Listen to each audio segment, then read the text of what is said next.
Bonsoir, bienvenue sur Ideos, le guide des voyageurs curieux qui aiment bien s'informer pour mieux voyager. Ce soir, je vous invite à une petite escapade dans le golfe du Kvarner, qui est une région souvent ignorée ou très méconnue des voyageurs et qui gagne pourtant à l'être. Je vais donc essayer de vous convaincre au moins d'y consacrer quelques jours ou peut-être de la choisir à part entière, car elle le mérite largement.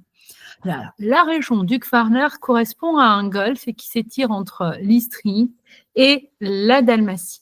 Donc, ce sont les îles que vous allez voir au large, Cres, Losine-Malilosine à l'île de Kerk, qui est connectée par un pont au littoral, donc ça c'est plutôt très pratique. L'île d'Orab également. L'archipel en fait qui est au large de Losine, parce qu'il y a un petit archipel avec donc des micro-îles encore moins connues évidemment que Losine, et vous avez donc des toutes petites îles, Goliotok par exemple, qui sont vraiment, elles, encore moins connues et qui ne sont pas destinées pour le coup à être autre chose que visiter en escapade en bateau par exemple, mais il y a des possibilités de séjour sur ces îles qui sont quand même très agréables, très différentes des îles dalmates et qui ont une grande chance par rapport à la Dalmatie, c'est qu'elles sont connectées les unes aux autres par le car ferry, ce qui permet d'aller de l'une à l'autre très facilement en empruntant donc un ferry et en ayant des traversées de durée extrêmement raisonnable et sans contrainte d'attente, puisqu'il y a beaucoup de liaisons toute la saison. En fait, vous avez des départs à partir de 5h, 6h du matin jusqu'à 23h ou minuit. Donc, il n'y a aucune contrainte, ni d'attente très longtemps à l'avance pour prendre le ferry, ni de risque que ce soit complet. Ce sont donc des îles qui ont tout pour elles, dans la mesure où vous avez peut-être envie de faire un séjour très axé sur les îles, vous pouvez très facilement rayonner de l'une à l'autre. Nous allons déjà avoir un petit aperçu de la carte pour les localiser. Donc, je vous ai indiqué que cela s'est tiré de la région d'Istrie, qui ici n'apparaît pas sur la carte, mais donc qui est là. Là, la région donc de Primorje-Gorski Kotar et de Likasen. Et dans ce golfe s'étirent les îles. On va jusqu'à Pag, parce que Pag, justement, est une île un peu à part, puisqu'elle est partagée entre la région de Likasen et la Dalmatie du Nord.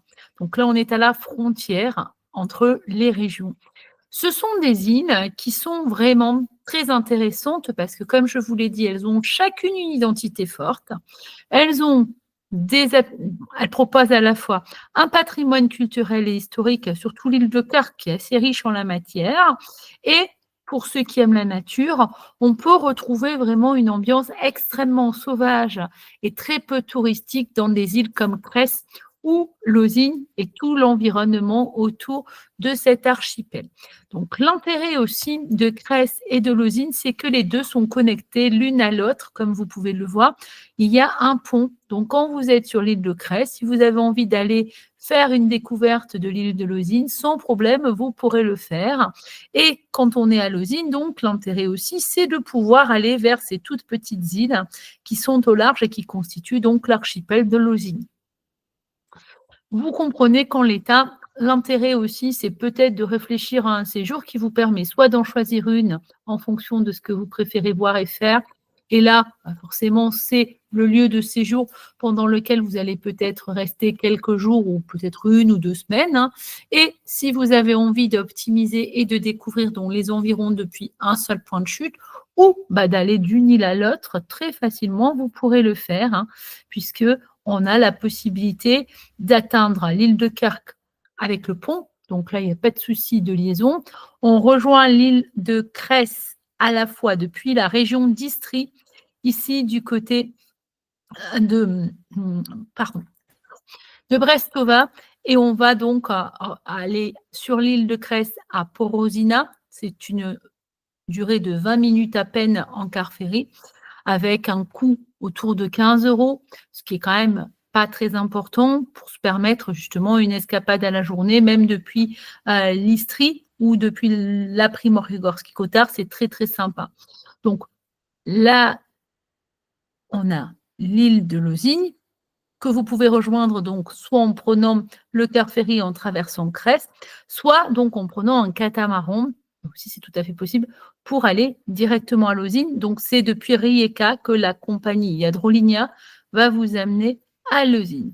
Donc on est quand même dans une configuration très pratique puisque, comme vous le voyez déjà, en un séjour, vous pouvez intégrer les 3 îles et pour ceux qui en veulent encore plus, parce que ça reste tout à fait normal d'être ambitieux, depuis l'île de Kerk, ici, vous avez la possibilité de rejoindre en 1h30 en car ferry, donc toujours l'île de Rab, pour découvrir cette petite île qui, elle, quand même, est beaucoup moins importante que ses voisines, hein, et donc qui souvent a comme centre d'intérêt la baie de Lopar, connue pour ses plages de sable, et ici, la ville de Rab, qui est la capitale insulaire. Donc ça, c'est vraiment les 2 points plus connus.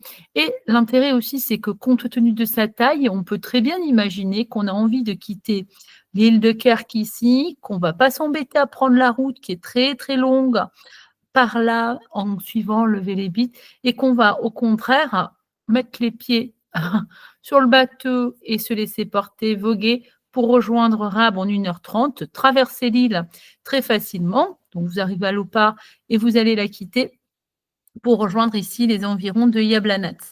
Donc quand vous voulez vous rendre en Dalmatie du Nord, ça peut être une très bonne alternative, hein, pour éviter de faire la route qui peut être quand même pénible et qui, bon, sur une grande partie quand même de cette route, il n'y a pas nécessairement beaucoup de villages du moment qu'on passe Seigne, hein, vous le voyez, il n'y a quand même pas grand-chose, si ce n'est Jablanac qui est tout petit, et donc Karlovac, mais après, bon, c'est pas nécessairement là qu'on a le maximum de découvertes touristiques à faire sur la route. Donc, cette opportunité à laquelle on pense rarement peut être une très bonne idée. Et donc ici, vous avez l'île de Pâques que vous pouvez rejoindre donc dans sa zone de l'Icassaigne ici, depuis ici les environs donc de Karlobag et que vous pouvez également découvrir grâce au pont. Si vous joignez par la Dalmatie du Nord, en fait, l'île est reliée avec le pont, ce qui est très pratique. Donc, dans tous les cas, on a une configuration parfaite pour faire du tourisme rayonner de l'une à l'autre ou aller de l'une à l'autre en séjournant sur chacune pour pouvoir mieux s'imprégner des atmosphères et de ce qu'elles ont à offrir.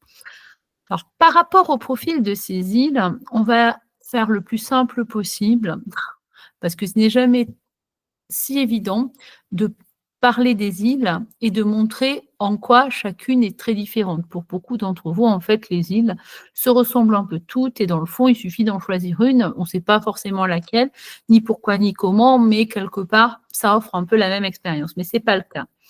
L'île de Kirk, c'est une île qui a une grande variété de paysages puisque en son sein, on a à la fois des collines verdoyantes, des tout petits villages parsemés donc sur le littoral et une zone du côté de Basca qui est vraiment la zone tendance avec une impression un peu lunaire, alors partiellement lunaire, hein. Donc la végétation est beaucoup plus rase, les montagnes donnent une impression d'être un peu moins fourni évidemment que dans d'autres zones comme Cresse ou Lozine où c'est très très verdoyant. Et on a donc ces contrastes d'une zone à l'autre de l'île. Ça peut être très sympa parce que pour un séjour de plusieurs jours, vous allez très très bien apprécier ces diverses facettes avec les collines du côté de Bonice, de Vrebnik. Et donc, si vous avez envie de faire de l'écotourisme, ce sera des villages très appréciés. Si vous voulez découvrir les criques, les zones de baignade vraiment réputées, Basca, c'est là que tout le monde vient pour la baignade côté plage, mais il y a des coins beaucoup moins connus et il se situe plutôt du côté de Stara Basca. La ville de Kerk elle-même est un petit port extrêmement agréable et animé. Donc, de avril-mai jusqu'à septembre-octobre, on apprécie réellement la variété de Kerk, sachant que l'intérêt de Kerk, c'est vraiment d'être central sur l'île, donc de pouvoir tranquillement aller un peu partout sans forcément beaucoup se déplacer. Donc, si vous choisissez un hébergement, vous pouvez sans problème opter pour les tout petits villages moins connus ou choisir la facilité avec Kerk. Quand on est sur l'île de Cres, en fait, on est dans un côté beaucoup plus lié à la campagne, avec, toute une partie de l'île ici qui est boisée et très verte, avec là aussi des collines et des petits villages perchés, comme celui de Belly par exemple. Ensuite donc on va rejoindre Cres qui est plus ou moins au centre de l'île et qui est donc le port où l'on peut découvrir l'ambiance, là aussi, la plus attractive de l'île. C'est la plus animée, hein, puisque c'est la capitale. Donc, ce port est très bien situé, puisqu'il est à proximité du car ferry que vous pouvez prendre pour aller sur Kirk, par exemple. Si vous souhaitez découvrir l'autre partie de l'île, jusqu'à Ozor, où vous allez basculer vers Lozing, vous allez pouvoir visiter des tout petits villages que je recommande parfois, Walloon par exemple, qui est avec des façades colorées très mignons et qui est authentique. Également la carte postale que je vais vous montrer plus tard qui s'appelle Lubenice, avec un hameau sur la falaise et donc en contrebas une superbe crique qui fait souvent fantasmer et qui est la carte postale qu'on montre pour convaincre de venir sur l'île de Cres. C'est une île qui est la plus grande en fait de la région. Et surtout, vous vous rendrez compte qu'elle est peu touristique malgré sa taille, parce que beaucoup privilégient la simplicité, la praticité et vont aller sur Kirk à cause du pont. Là, on est pourtant qu'à 20 minutes de traversée, mais ça peut être un blocage pour certains alors qu'il n'y a pas de préoccupation à avoir. Et même si ça suppose un certain coût, il est quand même très raisonnable. Donc, ça ne devrait pas être un frein pour découvrir Cres. Puis surtout, quand on est sur l'île de Cres, vous l'avez compris, on peut aller jusqu'à Lozing. Et là, donc, on est toujours pareil, très, très vert au niveau des pinèdes presque sur toute l'île, des coins très joliment aménagés, donc avec des eaux, comme on peut les voir, les mélanges d'eau, où le bleu profond côtoie le turquoise, et vous avez des eaux très cristallines par moment. Et l'intérêt aussi, c'est qu'on peut aller sur des îles comme Ilovik ou Hounier, ou Sichak, qui sont vraiment sous chaque moins connues. C'est des possibilités en bateau. Il y a des excursions en bateau où vous pouvez louer vous-même un bateau pour vous rendre sur l'une ou l'autre. L'île de Rab, elle est vraiment dans l'ombre de l'ensemble, puisque comme vous le constatez, si tout le monde privilégie la praticité, on va peut-être connecter ces deux îles pour avoir deux îles au prix d'une, voire trois avec l'archipel. Ici, donc, on a une petite île qui est face à Goliotok. Alors, Goliotok, c'est surtout connu parce que c'était un camp de concentration de la période de Tito, donc malheureusement un lieu où il y a eu de nombreuses victimes de la répression titiste, donc c'est pas nécessairement un très bon souvenir. Mais on y vient aujourd'hui faire du tourisme parce que c'est un lieu mémoriel. Donc, ceux qui veulent faire des balades en bateau vont peut-être aller à Goliotok, mais vous n'allez pas y loger, par exemple. Vous l'avez compris, on ne va pas avoir très envie. De toute façon, ça ne serait pas possible parce que ce n'est pas aménagé pour. On est là dans un site purement historique sur une île de triste mémoire, mais elle n'est pas à entrevoir autrement que comme une escapade touristique en bateau, par exemple depuis l'île de Rab ou depuis le littoral.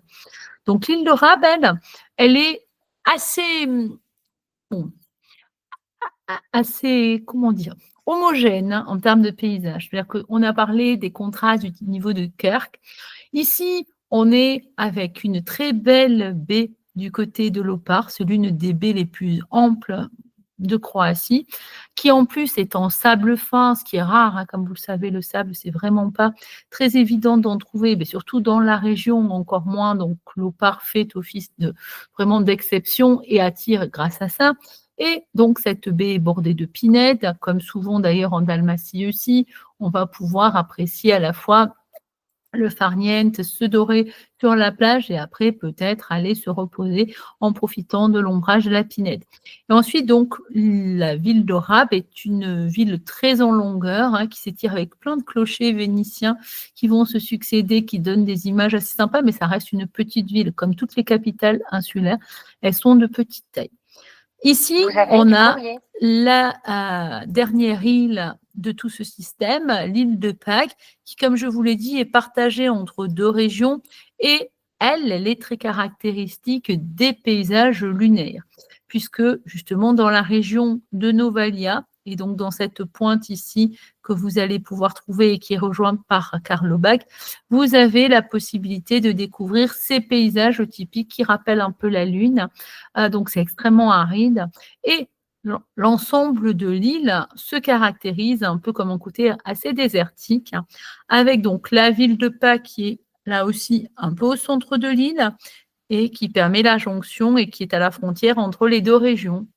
Et on rejoint sans problème le littoral grâce au pont. Donc on peut très bien prendre par la route ici, accéder à cette zone et quitter en prenant le pont. Ça évite de rejoindre le pont par facilité, c'est peut-être ce qu'on serait tenté de faire, mais le prix du car ferry ne doit jamais vous dissuader parce que vous vous rendrez compte que c'est vraiment pas cher. Et la traversée, en plus, vous permet en bateau déjà de gagner du temps et aussi d'apprécier les paysages de Vélébite, puisque vous allez vous éloigner de la montagne et vous aurez une belle perspective. Donc, dans tous les cas, ce sont des îles qui ont chacune donc leur profil. Celle qui est le plus tournée vers la culture, la baignade et donc un mélange expérience randonnée, ça reste Kirk.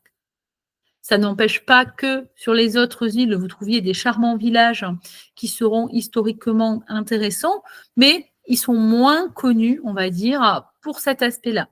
Donc après, chaque capitale insulaire fait office évidemment de centre névralgique de son île et vous permet de découvrir un peu l'animation qu'on peut apprécier, c'est-à-dire quelque chose qui reste relativement calme, parce que le Kvarner est moins connu, si ce n'est sur Kirk, où en effet Baska, plus encore peut-être que Kirk, est extrêmement apprécié des Allemands, des Autrichiens et de tous finalement ceux qui viennent d'Europe centrale et qui la croisent en premier sur la route. Donc forcément, on va se trouver avec beaucoup de personnes qui, ne voulant pas ou ne pouvant pas aller jusqu'en Dalmatie, parce que ça serait trop loin, vont rester concentrés ici sur l'île de Kirk.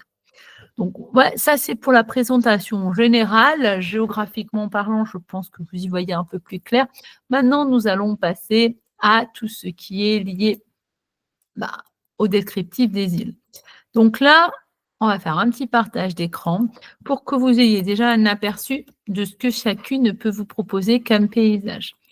Ici, donc, l'île de Kirk, puisque c'est celle peut-être que vous allez choisir en priorité compte tenu du fait qu'elle est facile d'accès. Et en plus, bon, ce qui est intéressant, c'est que dans une dynamique de road trip, on peut très bien découvrir sur une base de 5-6 jours, passer 3 jours par exemple en Istrie, et au lieu d'aller directement soit vers Plivice, soit vers Zadar par exemple, se dire qu'on va se poser un peu sur une île, et bien Kirk, elle est parfaite. C'est justement un point de jonction très agréable. Vous allez pouvoir le constater sur les photos. Le village de Verbenick, qui a aussi comme intérêt d'être producteur de vins locaux qu'on ne trouve que sur cette île. Donc, si vous êtes intéressé par la viticulture, ça peut être vraiment agréable d'aller visiter les caves. Vous avez donc ici Baska avec cette impression un peu plus rase de végétation, en tout cas un peu plus aride que dans d'autres parties de l'île. Et donc la plage et ces bandes de plage du côté de Baska qui sont très appréciées, mais aussi qui donnent lieu à un tourisme balnéaire très important. Donc, ce n'est pas nécessairement là qu'on va pour sortir des sentiers battus, puisque c'est un peu là que tout le monde vient pour se baigner. Mais ça reste très sympa, Et vous avez donc la possibilité de faire des randonnées avec des points de vue panoramiques pour voir le paysage. Et comme je vous l'ai dit, au-delà de Baska, vous avez Stara Baska. Ce sont des coins qu'on peut rejoindre en randonnée. Donc, c'est plutôt sympa. Aussi, si vous aimez faire du vélo ou à pied pour les randos, vous avez des circuits autour de Baska qui permettent de profiter au maximum de ces activités sur Kirk. Voilà un peu donc à quoi ressemblent les paysages de cette île. Bon, il y a bien sûr des alternatives avec des tout petits villages beaucoup moins connus. Là, c'est pour que vous identifiez déjà les lieux typiques, en tout cas qu'on recommande de voir pour un séjour. Alors, vous avez Punat, également connu pour sa marina, mais qui n'est pas spécialement jolie à mon sens. Malinska, qui est très sympa et qui est souvent choisi justement comme alternative à Baska, trop touristique, ou à Kerk, il est autant.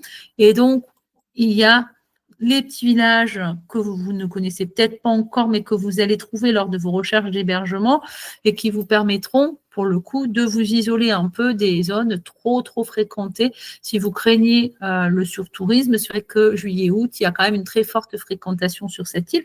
Mais dans les villages en question, il n'y aura pas de souci. Vous n'allez pas le sentir, hein. Donc, n'hésitez pas à sortir un peu des zones de confort, même si pour l'animation, surtout un peu le soir, pour trouver des cafés, des restos, pour pouvoir sortir facilement, faire que ça reste quand même la base et Basca l'autre. Voilà, donc on a fait un petit tour de cette île. Je voulais quand même vous montrer à quoi ressemble les criques au-delà de Basca, puisque vous avez ces jolis sites qui sont vraiment très agréables à explorer. Alors, soit en louant un bateau, soit donc en prenant la voiture et en les repérant et en les rejoignant à pied en rando. Donc ça, c'est également tout à fait envisageable. Donc, le petit tour d'horizon de Kirk vous a peut-être convaincu. Depuis Kirk, vous êtes à 20-25 minutes de l'île de Crest. Donc, si vous voulez faire un petit bond, pas de souci. Ou si vous voulez aller à Rabat la journée, en 1h30, pas de souci. Et puis, vous pouvez aller facilement sur le littoral.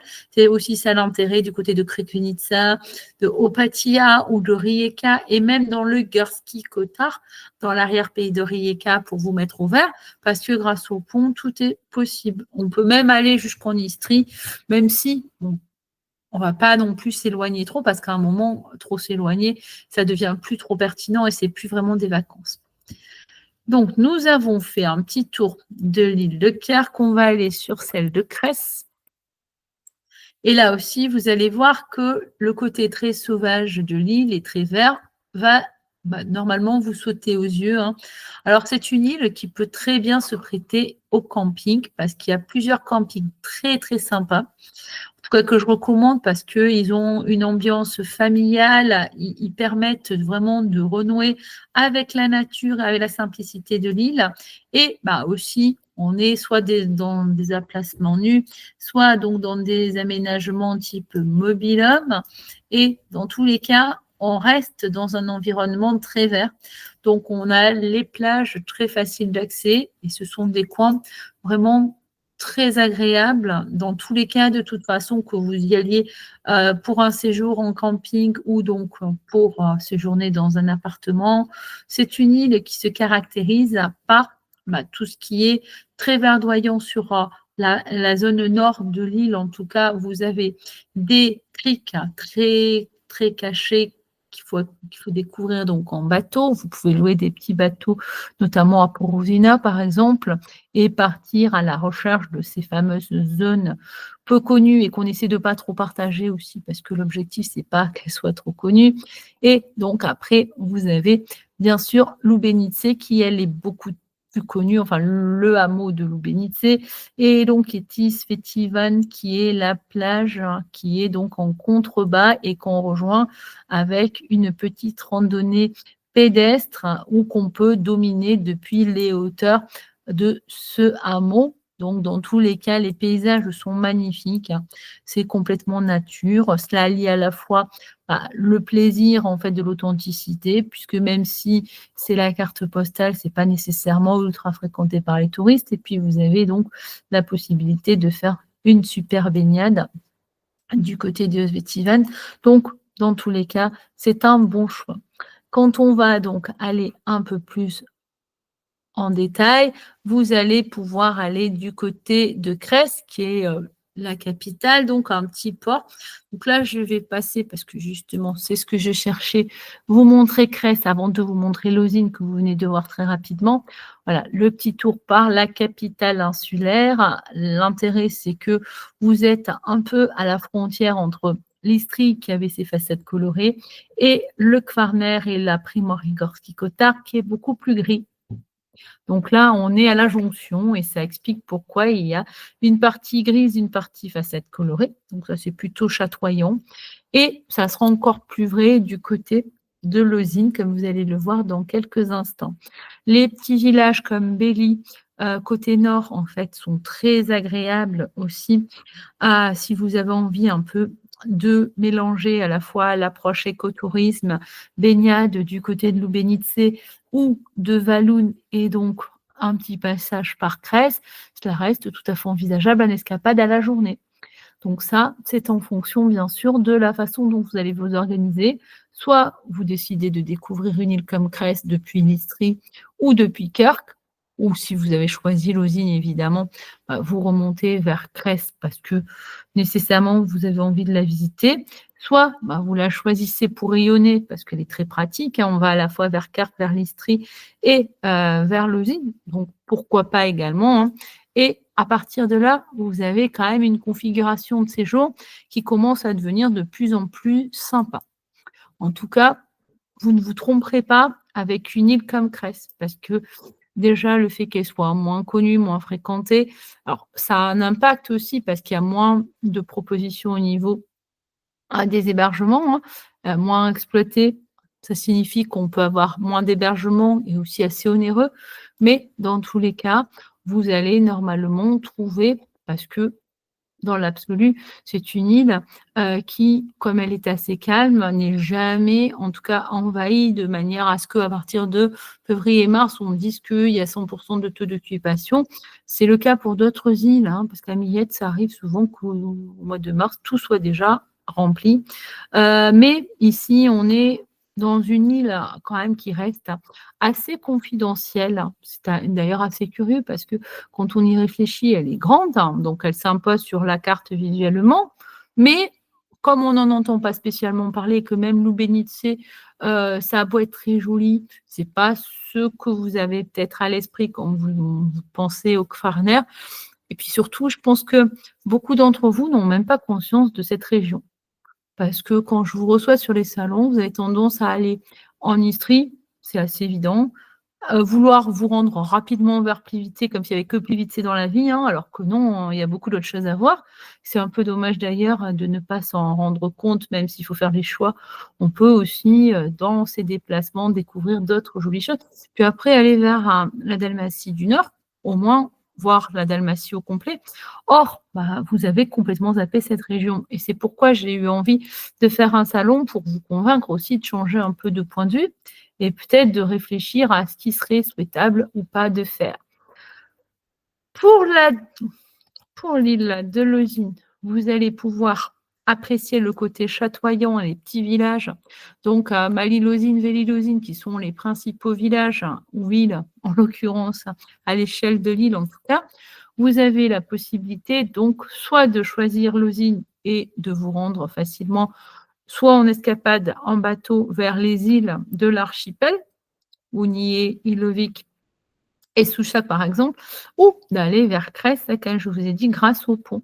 Donc là aussi, on a tout bon, c'est plutôt tourné vers un esprit, tranquillité, ambiance, Laganini, comme on dit souvent en Dalmatie, mais aussi de façon générale en Croatie. Donc prendre son temps, essayer de reconnecter à des choses simples, essentielles, avec la nature, qui, compte tenu de son côté très verdoyant, est considérée comme beaucoup plus ressourçante. C'est surnommé l'île verte. Alors, on n'a pas besoin de se demander pourquoi, puisque ça s'impose quand on la voit un peu depuis les hauteurs. Mais dans l'absolu, c'est vrai que vous aurez de la verdeur dans toutes les îles, y compris du côté de Kirk, malgré la zone de Basca, hein, et un tout petit peu moins du côté de Rab, mais il y a encore quand même des zones un peu vertes. Donc ça, c'est aussi l'avantage de ne pas être dans des paysages trop violents en termes de contraste comme l'île de Pâques, où là, on peut quand même avoir l'impression qu'il n'y a presque plus de végétation. C'est un peu désarçonnant, déroutant, même si il y a cette île assez fan, hein. Voilà un peu à quoi ressemblent les aménagements avec les plages ou les criques, les baies qui vont s'ouvrir, donc des plages, soit de cailloux, principalement de cailloux d'ailleurs du côté de Lozine, ou donc de gravier, mais c'est plutôt galé, hein, dans cette région de Kvarner. Pourquoi beaucoup cherchent le sable aussi à Lopar? Parce que ça fait du bien de ne pas avoir besoin toujours des chaussures de plage pour se baigner. Voilà un peu à quoi ressemblent donc les villages principaux. Donc historiquement, c'est les zones à pas manquer, hein, bien sûr. avec des vestiges, des petits châteaux, des, chapelles ou des petites églises, très mignonnes et puis donc ces façades chatoyantes qui apportent un côté très solaire à cette île. Donc là, si on cherche la tranquillité, essayez malgré tout de rayonner sans trop de difficultés. On a tout bon, on peut tranquillement se baigner ici, dans des plages forcément aménagées, et donc à proximité soit des campings, soit des quelques villes, que vous allez repérer sur la carte et vous avez donc tout cet esprit qui mélange, naturel, connexion vraiment, liée donc comme je vous l'ai dit, à tout cet environnement où on prend le temps de faire, par exemple, des balades à vélo. Parce que toute l'île ou quasiment, est aménagée avec une piste cyclable qui passe au bord de l'eau. Donc si vous aimez, ce mode de transport pour justement bien apprécier sans avoir à toujours vous embêter avec, la voiture, bah, l'île est aménagée en conséquence. Pas le cas de toutes les îles, hein, loin de là. Et là, on est quand même dans des aménagements de pistes cyclables qui sont pas trop compliqués. Donc même avec des enfants, il y aura pas de souci à faire du vélo, sans trop de danger. C'est pas, des zones avec des reliefs, qui peuvent être très marqués comme en Dalmatie et où c'est pas toujours évident, surtout quand il fait très chaud. On est dans un environnement plutôt facile d'accès. Donc voilà un peu à quoi ça ressemble. Il arrivera de temps en temps que vous croisiez une plage qui soit plutôt en petit gravier, donc avec du mélange de sable, hein. Heureusement pour ceux qui trouveraient que les galets, ça devient un peu trop pénible, hein. Et donc voilà à quoi ressemble un peu, l'île de Lausigne, hein, qui, comme vous le voyez, a un côté, très, très proche de l'archipel. En fait, on elle va s'étirer un peu avec des îlots plus ou moins aménagés et donc ça peut être super sympa de faire des balades en petit bateau, hein, pour comprendre à quoi ressemble aussi cet archipel.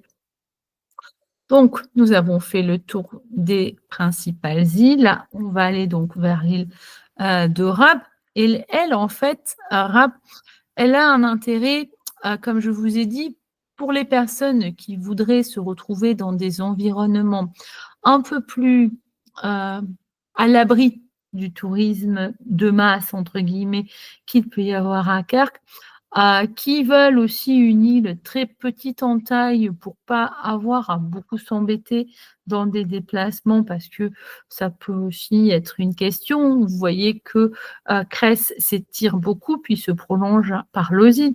Donc le temps d'aller d'une pointe à l'autre, on est quand même dans les 180 kilomètres environ, alors que l'île de Rabel, elle est vraiment petite. Donc, là, il y a la praticité grâce à cette taille et aussi très proche du littoral. Donc, même quand on prend le car ferry, c'est une formalité et en termes de coût, ce n'est pas cher pour s'y rendre. Donc, dans tous les cas, ben, vous allez quand même peut-être pouvoir réfléchir à cet aspect. Alors, je vais passer sur Google Maps, ça ira mieux pour l'île de Rap. Comme ça, vous verrez un peu parce qu'avec l'algorithme de Facebook, ça ne remonte pas quelque chose de satisfaisant à mon sens. Donc là, du côté de notre ami Google, on va avoir l'île de Rab. Donc Rab elle-même, hein, la ville, vous voyez, qui s'étire tout en longueur. Quand on dit que, les villes, même les capitales insulaires sont toutes petites, oh, bah, faut le constater très facilement, hein. Elle est aménagée donc sur cette, presqu'île et vous avez tout l'environnement où, vous trouverez les logements si vous voulez loger dans l'île. Bah, c'est un peu là que se trouve l'essentiel de l'animation et après du côté de l'Opar, forcément, grâce à la plage de sable qui peut beaucoup vous attirer. Ensuite, hein, donc c'est une île qui, étant moins connue, peut-être un peu moins à offrir que les précédentes là dont on a parlé. En tout cas, enfin si on doit citer les incontournables, Lopar et Rab restent ce qu'il faut absolument voir. Alors, bien sûr que sur l'île de Rab, on va trouver des petits villages, hein, mais ça n'empêchera pas de pouvoir apprécier à la journée toute l'escapade que vous pouvez faire depuis le littoral du côté de Seine, par exemple, aller sur l'île de Rab à la journée, c'est très simple. C'est un peu plus loin depuis Zadar parce que vous avez Pag qui est à portée, donc pourquoi iriez-vous jusqu'à Rab? Mais depuis Zadar, on peut prendre le catamaran sans problème pour rejoindre Rab, la ville. Donc, il y a 2 heures de catamaran avec la compagnie GV Line, donc pourquoi pas. Et donc, si vous avez envie d'une baignade du côté de Lopar, vous allez profiter de ces plages de sable, hein. Donc, normalement, voilà à quoi ressemble la plage. Alors, ça dépend les saisons, hein, parce qu'elle peut évoluer. Elle est aménagée vraiment pour l'été parce que tous les touristes viennent pour le farniente, comme un peu sur Sakharoun.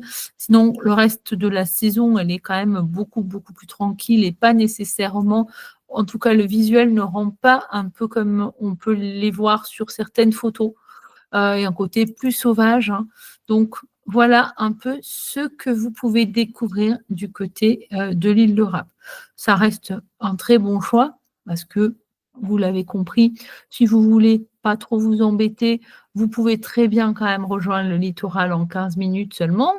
Vous êtes connecté avec le catamaran du côté de Pag, donc vous pouvez rejoindre la zone Pag et Novalia grâce à cette solution. Donc, si vous êtes convaincu, c'est déjà très bien.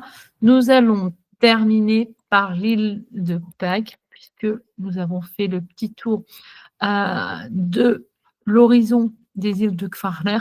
Et donc, Pâques, elle, se caractérise vraiment par ces paysages très, très déserts, avec une zone du côté de Novalia, qui est vraiment réputée avec la plage de Metaina, par exemple. Il y a 3 gros rochers et tout l'environnement lunaire typique. Mais Pag également, qui est au centre de l'île, permet de comprendre un peu tout cet environnement. Et l'île est également très connue pour ses agneaux, les plus connu de Croatie, et pour son fromage, le pashkisir à base de lait de brebis. Donc, si vous aimez la gastronomie, on y mange de très bons agneaux à la broche et donc ce fromage qui est vraiment considéré comme le meilleur du pays. Donc, sur l'aspect gastronomique, elle fait fort. Et du côté des paysages, elle offre ce contraste assez rare, même si en été, c'est le cagnard, hein. C'est pas pour rien que c'est aussi désertique, hein. C'est vrai qu'on déconseille les randonnées du côté de Pag en été parce qu'il fait beaucoup trop chaud. Ça cogne, il n'y a pas d'ombrage. Donc, à garder à l'esprit, si vous avez un peu la crainte par rapport à la chaleur ou par rapport au soleil, on va pas peut-être investir sur l'île de Rab, en tout cas pas sans précaution, bien sûr. Alors, ce qui peut être sympa, c'est le kayak de mer, hein, qui est très agréable dans la baie de Pag, hein. Et vous avez également la possibilité, du côté de cette île, de faire la fête, hein. Vous avez sûrement entendu parler de Novalia avec ses clubs extrêmement connus maintenant, même dans le monde entier. Et en Europe, en tout cas, ça attire beaucoup la jeunesse, surtout d'Europe centrale et orientale, qui est plutôt proche. Et c'est considéré un peu comme le Ibiza croate, hein. Donc, si vous aimez ces ambiances, hein, vous allez trouver votre bonheur et pouvoir faire la fête du matin au soir, puisque ça n'arrête jamais, hein. Il y a 3 clubs, mais ils ont développé tout un système de festival pour être non-stop, en fait. Donc, on ne dort quasiment jamais pendant l'été. Après, en septembre, ça s'arrête un peu tout net, hein. Donc, il faut privilégier Pag Novalia pour les festivités en plein été, pas hors saison. Voilà un peu les 3 rochers dont je viens de vous parler et la zone de Metaina. Vous comprenez que, la réputation de paysage lunaire, elle n'est quand même pas non plus usurpée parce qu'on se croirait un peu avec les cratères de la Lune, hein. Et on a donc cet environnement qui peut être très agréable à combiner avec soit la Dalmatie et les îles qui elles-mêmes, j'aurai l'occasion de vous les présenter sur un autre podcast, vont vous proposer des facettes très différentes avec les Carnatic ou Biotoc ou les îles de l'archipel de Zadar ou de Biograd et Pakistan et Murter. Donc vous avez de quoi voir et faire en termes d'îles. Dans tous les cas, l'idée à garder à l'esprit, c'est bien celle-là. Si vous voulez rayonner, voir le plus de choses possible en assez peu de temps, essayez de connecter les îles facilement en prenant des cars ferry par la compagnie Yadrolinia principalement, vous n'aurez aucun mal à le faire. C'est beaucoup plus simple d'ailleurs que du côté de la Dalmatie où on a tendance à patauger, à se perdre. En fait, là, les noms, vous ne les connaissez sûrement pas pour les liaisons, mais il suffira de vérifier sur le site Yadrolinia et tout va devenir assez clair, surtout qu'il faut bien se rappeler qu'il n'y a jamais que 2 lieux qui sont en général connectés sur les îles pour permettre un accès soit avec d'autres îles, soit au littoral. Donc, on ne s'embête pas, contrairement à ce qu'on croit. En fait, c'est pas compliqué, hein.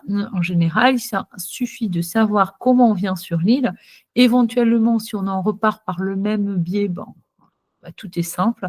Et si vous décidez de connecter les îles les unes aux autres avec votre voiture, bah, c'est encore plus simple parce que vous allez faire un séjour entre les îles en allant de l'une à l'autre, toujours en gardant votre voiture. C'est quand même bien mieux qu'en Dalmatie où ça reste un frein pour certains et ça oblige à choisir une seule île parce que le temps de repasser par le littoral, d'avoir les contraintes d'accès, de devoir arriver 1 heure et demie avant minimum en pleine saison pour accéder au bateau, tout cela, c'est un peu pénible, il faut le reconnaître. Alors que là, ah ben, on est quand même dans une facilité vraiment appréciable.